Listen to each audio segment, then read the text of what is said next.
Oi, meus amores, tudo bem? Eu sou a Chay, aqui da aula da Chay. E no vídeo de hoje, que é o nosso vídeo número 5 aqui, dos 15 dias para redação do Enem, eu te trago hoje o esqueleto da redação nota máxima. A gente pode chamar de esqueleto da redação nota máxima, pode chamar o planejamento da redação, apesar de que eu tenho um outro vídeo ainda que vai te ajudar só com o planejamento, mas esse é o esqueleto, ou seja, tudo que a sua redação de fato precisa ter. Muitas vezes vocês perguntam pra mim lá no Instagram, Chay, eu não sei por onde começar o meu texto, tá? E você tendo um esqueleto daquilo que precisa ter, é muito mais fácil de buscar as ideias. As ideias de fato são no planejamento, mas você tendo um esqueleto das coisas que precisam conter dentro da sua redação, muda aí a sua estratégia, muda a maneira como você olha para o texto. Muitos alunos, e não são os alunos que tiram nota máxima, eles chegam e caem escrevendo sem nem pensar, tá? Na redação. O aluno nota máxima, o aluno que tira 800, 900, 1000, que precisa se encaixar num padrão para alcançar uma bolsa, para conseguir uma vaga, ele é um aluno que planeja e tem um esqueleto de prova, de redação. Isso é fato, tá? Então não pensa que você vai chegar, vai baixar um santo lá e você vai sair escrevendo. Não, é preciso planejamento, mas no planejamento é preciso saber o que você precisa colocar na sua redação. Então, por isso que, daqui a pouco eu vou colar pra vocês uma imagem aqui linda e maravilhosa pra vocês tirarem um print chuchuzinho, que é certinho tudo que precisa conter dentro da sua redação. Já aproveita o tempinho que você tá aqui, mete a mão no like, se inscreve no canal, não deixa de acompanhar esses 15 vídeos. Hoje é o dia 5 e tá muito legal. Os primeiros vídeos foram muito legais. O pessoal amou e eu tenho certeza que até o vídeo número 15 você vai sair daqui sabendo muito mais redação do que você sabia. Tem coisa que só eu vou conseguir te ajudar, tenho certeza disso. Então não esquece de já sentar sua mãozinha aqui e fortalecer a nossa amizade. Então vamos lá, porque a gente tem um esqueleto maravilhoso de redação pra sair daqui decorado, tá? Vamos usar a palavra decorado? Pode ser decorado porque faltam pouquíssimos dias para o Enem e até lá você precisa, de alguma maneira, entender o que tem que escrever na redação. Então, bora lá para a introdução. Na sua introdução, você vai precisar separar, tá? 3 elementos para o seu esqueleto. O primeiro deles é o contexto. Então, você vai ter que contextualizar algo que vem acontecendo, certo? Contextualiza. Usa uma série, usa um filme, usa um livro, usa o que você quiser, tá? Mas contextualiza, faz uma alusão histórica, certo? Contextualiza, não esquece isso. Então, você vai primeiro contextualizar, depois você vai problematizar. Então, você contextualiza, mostra algum outro ponto que aquele problema acontece, desde quando ele acontece, mas mostra, contextualiza que aquilo de fato existe. Então, contextualizou, beleza. Aí você problematiza. Você disse que aquilo existe, beleza? Confirma que aquilo existe, e aí você problematiza. Aonde que aquilo existe, desde quando que aquilo existe. Você confirma que existe no Brasil aquele problema. Então, contexto, problemática, e aí você traz a sua tese. Então, você pode dividir a sua introdução em 3 pontos. Contexto, problemática e depois a tese. A tese é a sua ideia, é o tema que você quer levar a sua redação. Não precisa ser só parafraseado do Enem. Você desdobra algum assunto dentro, tá? Do que o Enem te deu como tese, sem fugir do assunto. E você divide em 3. Então, o contexto, pensa que o contexto é a sua citação.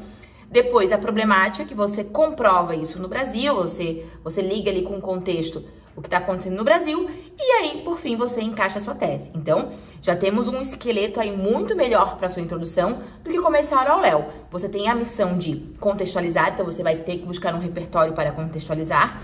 E aí, os vídeos de alusões históricas, de repertório, vão te ajudar muito. Eu vou colocar aqui embaixo para vocês alguns links também que são de repertório e de alusão histórica, tá? Com certeza vai te ajudar aí a contextualizar, depois problematiza, mostra que aquele problema existe no Brasil e aí, por fim, coloca a sua tese. Então, ficou mais fácil agora a sua introdução? Ficou, né? Porque você já tem um plano a seguir. Quando você tem um plano, você tem da onde você vai para onde você quer chegar e aí você vai buscar isso. E eu vou te dar uma dica a mais. Se você não tiver nada a falar ou achar que não tem nada a falar, busca dentro da sua prova, porque alguma coisinha lá vai te ajudar. Uma coisa muito importante que me perguntam, Chay, quantas linhas tem que ter na introdução? De 5 a 6. Excelente, tá ótimo, não faz mais do que isso, tá? Agora a gente vai para o desenvolvimento. Lembrando que o desenvolvimento, ele é composto por 2 parágrafos, tá? Desenvolvimento 1 e desenvolvimento 2. No desenvolvimento 1, que eu digo pra vocês que pode ter aí, separa uma média de 8, 9 linhas. No desenvolvimento 1, você vai ter que ter 4 elementos: tese, explicação, exemplo e consequência. Quando eu falo tese, explicação, exemplo e consequência, eu quero dizer o quê? Tese, que é o tópico frasal. O que vai regir qual é a ideia daquele parágrafo? Aquele parágrafo precisa ter uma ideia, tá? Tem que ter uma ideia, que é o teu tópico frasal, que ele pode ser 1 linha e meia, no máximo 2 linhas, para que você abra o seu parágrafo e diga do que ele vai falar. Depois, né? Então eu tenho tese, aí eu venho com a explicação. Aí eu comento os motivos pelos quais aquilo é verdade, né?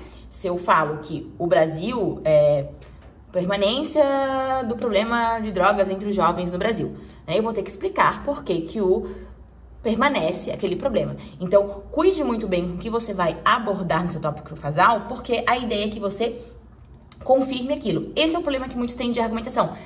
Dão uma tese, mas não confirmam aquilo. Eu digo que existe um problema, mas eu não digo os motivos, e eu não argumento corretamente. Então, se eu vim com a minha tese, né? Então eu dei uma fala ali, eu afirmei algo. Eu explico por que aquilo é verdade. Para complementar que eu dei a tese e expliquei, eu venho com exemplo, né? Então aqui tá bem casadinho. Eu afirmo algo, eu dou uma explicaçãozinha e aí eu venho com exemplo. Tá? Aí eu venho com uma citação, e eu venho com algo que aconteceu de verdade, ou eu venho com algum dado. Em caso, eu não tenho nada pra falar, consegue usar algum dado que você tem dado ali pela própria prova do Enem, tá? Lá nos textos motivadores. E aí, por fim, que dano aquilo causa ao Brasil, que consequência, né? Então, ó, afirmei, expliquei, comprovei com o exemplo e, por fim, dei as consequências caso não seja feito nada por aquele problema, tá? É muito importante fechar a sua redação muito bem bonitinha. Lá na introdução eu te dei 3 opções de esqueleto, né? Eu te dei 3 elementos que eu preciso dentro do esqueleto. Aqui na desenvolvimento 1 e desenvolvimento 2, você tem que ter 4. Afirma algo, explica essa afirmação com outras palavras, parafraseia, vem com um exemplo, mostra que você sabe do que você está falando e, por fim, dá uma consequência. Então, afirma, explica, exemplifica e, por fim, mostra o que está acontecendo no Brasil ou mostra o que vai acontecer caso o problema não seja sanado. Chay, eu não sei como explicar. Uma boa explicação é dizer que o problema irá permanecer. Isso é uma boa ajuda para você. E o desenvolvimento 2? No desenvolvimento 2, você repete todos os 4 elementos do desenvolvimento 1, com a diferença de que você muda o tema, tá? Você não vai falar de novo sobre a mesma coisa.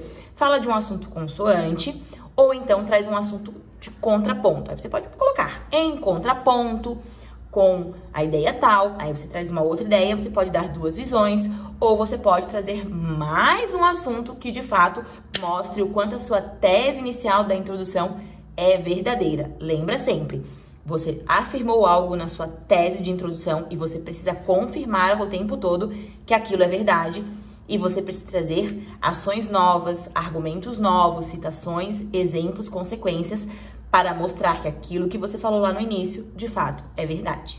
E aí, por fim, a gente tem a conclusão, que também é composta por 4 elementos, tais quais a gente colocou no nosso desenvolvimento 1 e no nosso desenvolvimento 2.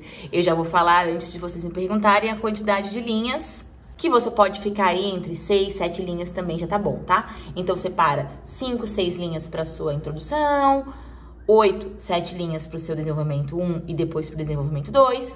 E aí, por fim, você coloca aí 6, 7 linhas para a sua conclusão, fecha bonitinho. Elementos que precisam ter, então, sem falta no esqueleto da sua conclusão. Retomada, tá? Retomada, intervenção 1, intervenção 2 e o fechamento.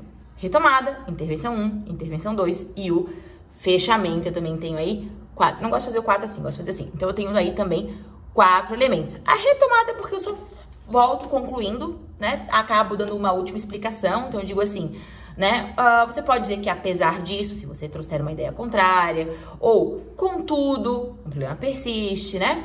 Nesse contexto, você usa conectivos de conclusão. Aí você traz duas resoluções possíveis, né? Aquele quem, como, quando, né?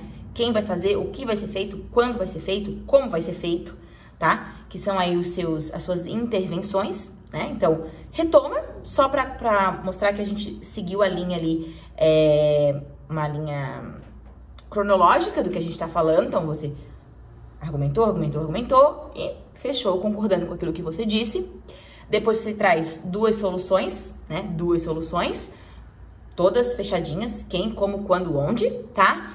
E aí, por fim, você conclui. Pode dizer que é uma pena que esse problema persiste, pode dizer que há esperança para o problema, enfim. Você tem que fazer uma última frase ali, concluindo sempre positivamente e sempre na ideia de que aquilo vai ser, de fato, melhorado e que o problema provavelmente persiste, mas tem solução, tá bom? Nunca diga que o problema não tem solução.